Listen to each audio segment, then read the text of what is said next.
Ne vous inquiétez pas. C'est bon? C'est parti. Alors, vous allez retrouver des enfants qui parfois ne sont peut-être pas retournés du tout à l'école.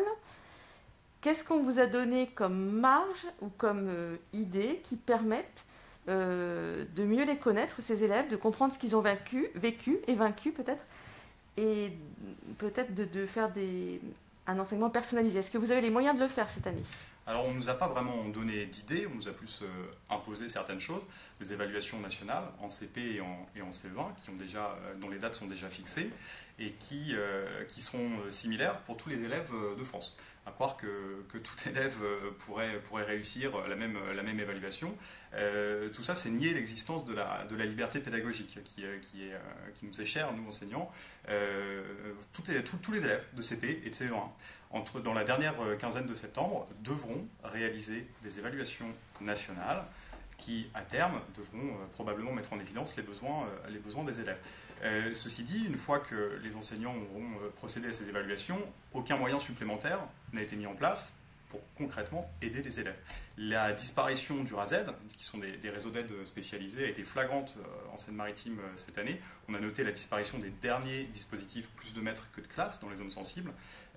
Donc on peut évaluer, on peut imposer des évaluations aux enseignants. S'il n'y a pas de moyen derrière pour offrir une réelle remédiation aux élèves, tout ça c'est vain. Alors qu'est-ce qui aurait été bien? Qu'est-ce qui aurait été la remédiation après 6 mois sans école?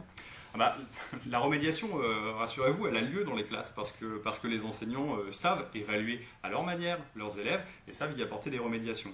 Toujours est-il que pour apporter quelque chose, une aide concrète et réelle aux élèves, on a besoin d'effectifs réduits dans les classes. On note encore dans les zones sensibles, dans l'éducation prioritaire, une augmentation assez significative du nombre d'élèves. On est parfois à 25 ou 26 élèves par classe en moyenne, en REP et REP+, ce qui concrètement ne permet pas d'envisager une remédiation avec ces élèves-là. On a besoin de moyens humains supplémentaires et on a également besoin d'un réseau d'aide spécialisé, d'enseignants spécialisés qui pourront prendre en charge certains élèves. Ce qui est toujours mis en valeur par le ministère, c'est devoir fait. Et ils disent plus que jamais, ça va être bien cette année. Oui, effectivement. Mais tout ça répond encore aux mêmes problématiques, si vous voulez. Tant qu'on n'aura pas plus de moyens, tant qu'on n'aura pas plus d'enseignants sur le terrain, tant qu'on ne recrutera pas massivement, on ne pourra pas s'occuper idéalement de nos élèves. Les devoirs à la maison, on en parlait tout à l'heure lors de l'interview, un élève, quand il rentre, il a déjà effectué sa journée de travail. Il ne va pas se mettre à travailler, il ne va pas vouloir travailler. Il faut aussi savoir que légalement, les devoirs écrits sont interdits à l'école primaire. Est-ce que vous pensez qu'il y a de nombreux enfants qui n'ont pas pu apprendre à lire après cette interruption, enfin que ça a coupé leur apprentissage de la lecture? C'est certain, le confinement a révélé des inégalités sociales.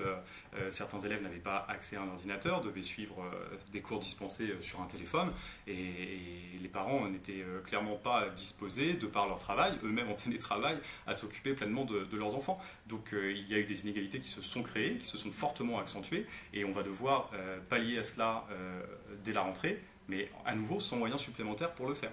Les programmes n'ont pas été modifiés, il n'y a pas eu de moyens supplémentaires mis en place, c'est les enseignants, comme toujours, qui vont devoir se débrouiller. L'allègement des programmes, c'est quelque chose qui aurait pu aider? L'allègement, pas forcément, mais une adaptation des programmes en fonction de l'année qui s'est écoulée et qui a été assez chamboulée. Il aurait été normal d'adapter la continuité, la progression scolaire pour les élèves. Ouais. C'est bon? Oui.